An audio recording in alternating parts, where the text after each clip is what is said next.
For centuries, the Nisenan, Maidu, Miwok, and Winton people called this place home.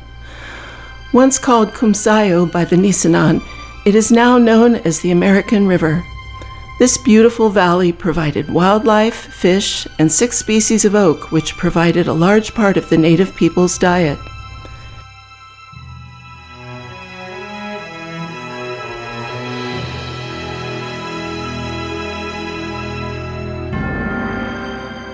Things started to change in the 1500s with the arrival of the Spaniards and later settlers from the east who brought unknown diseases with tragic consequences to the Native American population. In 1848, the discovery of gold in the tail race of a sawmill under construction became one of the most historically significant events of the 19th century, certainly in the West, the nation, and arguably the world. During the period that followed, Coloma was a town of around 5,000 with hotels, stores, eateries, saloons, and a school. The 1850s saw 2 churches built, and they stand yet today. In 2024, the population of this historic place is just under 300.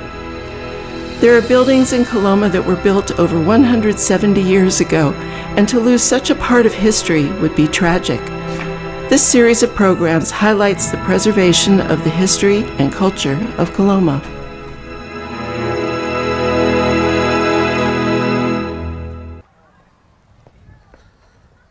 Good morning and welcome to Marshall Gold Discovery State Historic Park. It was here January 24th, 1848, James Marshall discovered gold in the South Fork of the American River.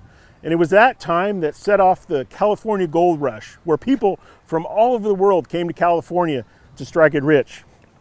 Today, people still come from all over the world to understand how their culture influenced early California history. Today, we're going to take some time and we're going to understand how we preserve that history. We're going to take me to the carpenter shop and some of the buildings that we have here and some of the work that we've done over the past several years. My name is Barry Smith, Chief Ranger for California State Parks Goldfields District. Welcome again to Marshall Gold Discovery State Historic Park. Coloma, California, home of the California Gold Rush, saw 2 churches built in the 1850s. During that period, Coloma had a population of around 5,000. The Emmanuel Church has the distinction of being the oldest church building in Northern California. The smaller St. John's Church, starting as a log cabin and built as it stands today a couple years later. Of interest, the church bell at St. John's dates back to 1860 and was cast in England. Both of these buildings, over 170 years old, withstood the elements and time for well over 100 years.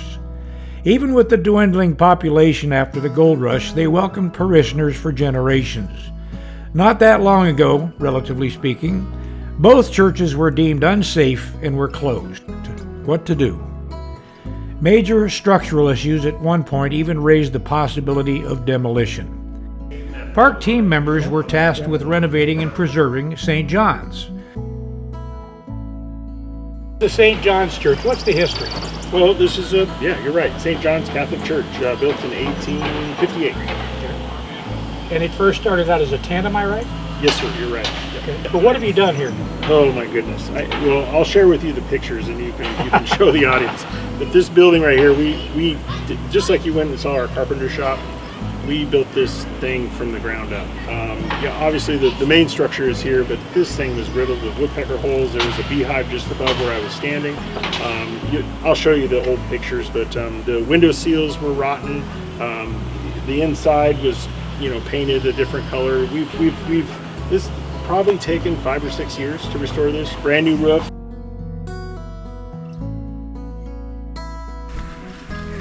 Yeah, the ceiling was starting to sag, so each rafter, we took a 2x6 to span the flat part of the roof and then forced it up so it pushed all of the tongue and groove back up against the rafters. So then we were able to staple them all back up. As of midsummer 2024, the St. John's Church is completed and available for events such as weddings, christenings, etc.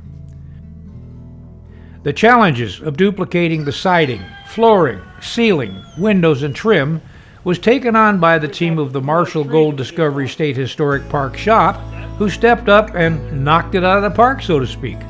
Just standing at St. John's conjures up visions of days gone by.